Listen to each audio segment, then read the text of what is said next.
It's fucking horse!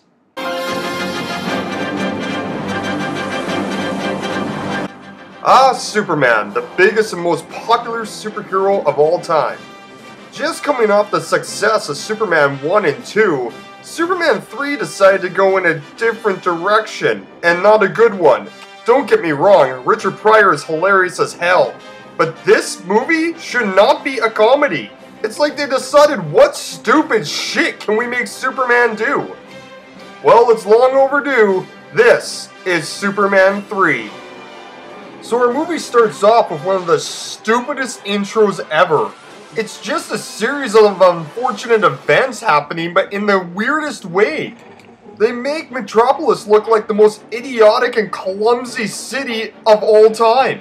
It doesn't even feel like a Superman movie at this point. It's just stupid. I get it's trying to be funny, but the point is it all leads up to this guy drowning in his own car in the middle of the street.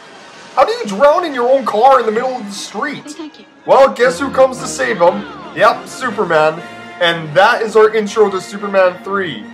If you were stoked on Superman 2 and were excited to see this in the theater, you were disappointed in the first 3 minutes.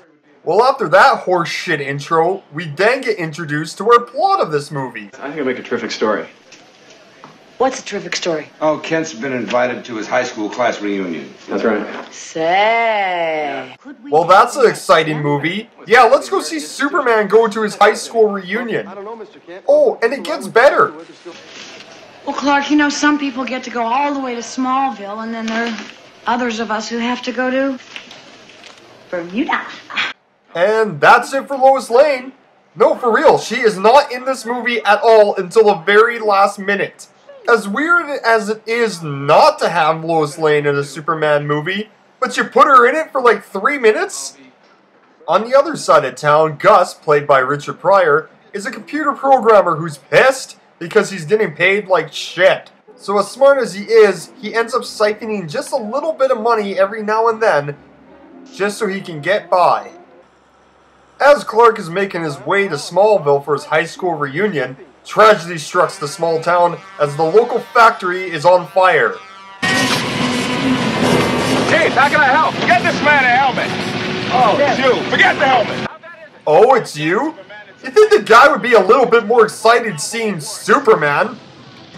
Well, Superman does what Superman does best, and he starts rescuing all the people. But then the fire gets completely out of control. So what should he do? He flies away to the local lake, freezes the lake, and starts taking it with him. But the shit thing is, look at this. He's picking up the lake, but the lake is still there. It is clearly still there. He ends up going to the fire and drops the lake onto the factory, which melts, turns into rain, and puts out that enormous fire. Horse! No? Well, Clark makes it to his high school reunion just to meet up with his old flame, Lana, who is pretty much in this movie because Lois Lane is not. Run it by me just one more time. $85,000. Missing. Embezzled, Mr. Webster. Yes, Mr. Webster is our villain of this movie, who is pretty much just Lex Luthor with hair. I don't get it. Superman has so many villains, but they always have to revert back to the rich millionaire type guy. His plan's not even interesting. He just wants to be the richest man in the world and everybody else be poor. That's it. So they figure out that Gus has been embezzling the money simply because one day he was broke and the next day he shows up at work in a Ferrari. The dumbass. Instead of having him fired and put to jail, he basically makes a deal with him that Gus will program the satellites in space to become a weather machine, destroying all of Columbia for one simple reason. I want coffee. All right, black, cream and sugar? Or no, just plain. No, you don't seem to understand. He wants to destroy the coffee bean reserves in the world. Were the writers even trying in this movie? The really weird thing is that apparently it happened and Superman stopped it. But you actually never see it happen in the movie. Instead, we see Richard Pryor talk about it for like 10 minutes, And then this stupid shit happens. I can't ski!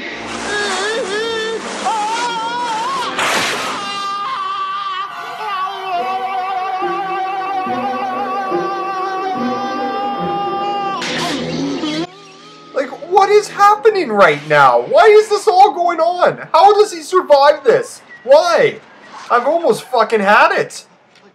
So Mr. Webster tells Gus that he has to come up with kryptonite. So he's trying to figure out how to make it when there's a little ingredient they don't know. So he just adds tar, randomly. So as Superman is getting the key to the city for rescuing the factory, Gus shows up to give him a little gift of his own, and it's kryptonite. Except it's not doing anything to him. Well, I shouldn't say it doesn't do anything to him, because it does. It just makes him a complete asshole. No, seriously. He stops the Leaning Tower of Pisa from leaning just to be a dick to the people of Italy. Then, as the torchbearer is going to light the Olympic flame, he blows it out just so the Olympic Games can't happen. What an ass!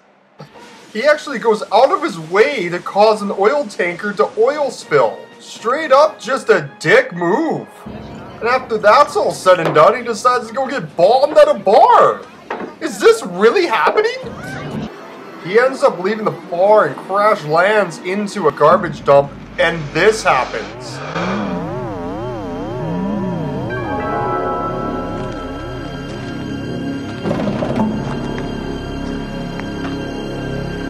He starts fighting himself.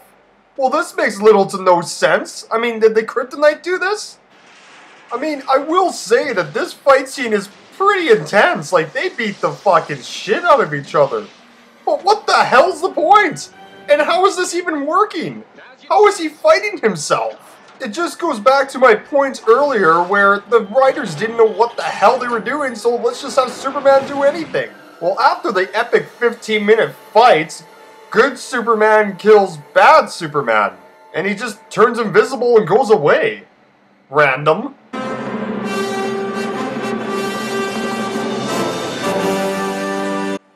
Good thing you're back? So somehow Superman knows it's Mr. Webster that's behind all of this, and confronts him on his evil ways. Well, they've built a supercomputer which first of all traps him in a used condom. I mean, seriously, what else is this? Then it sprays him with kryptonite, and he goes down. Well, Gus has a change of heart and decides to save Superman. But then the supercomputer becomes alive and the most fucked up shit happens.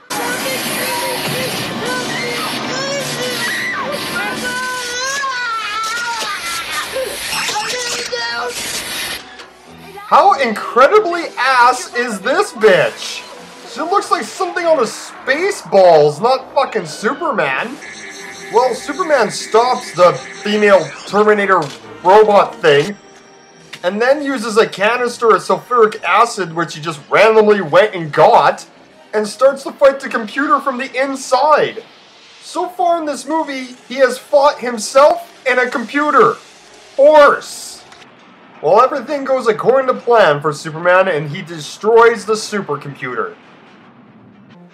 Well, he ends up paying back the favor, and he saves Gus, starting a brand new friendship. Clark ends up getting Lana a job at the Daily Planet, for some fucking reason. And last but not least, Superman puts the Leaning Tower of Pisa back the way it was. Cause that was a pretty dick move. And there you have it, Superman 3. So what are my final thoughts on this? I love this movie for all the wrong reasons. Don't get me wrong, it is shit. But it's hilarious. I mean, Superman fights himself? I mean, what the hell is that? The villains in this are just boring, and you just don't give a rat's ass about them at all. Richard Pryor is a good addition, but he's in this way too much. He has way more screen time than Superman by far. Well, I don't really suggest it, but if you want a few laughs, check it out.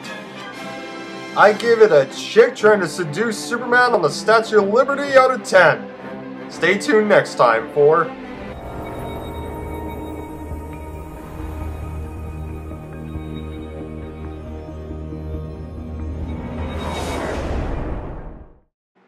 Don't forget to like us at Facebook/NeckbeardReviews, and please click below to subscribe.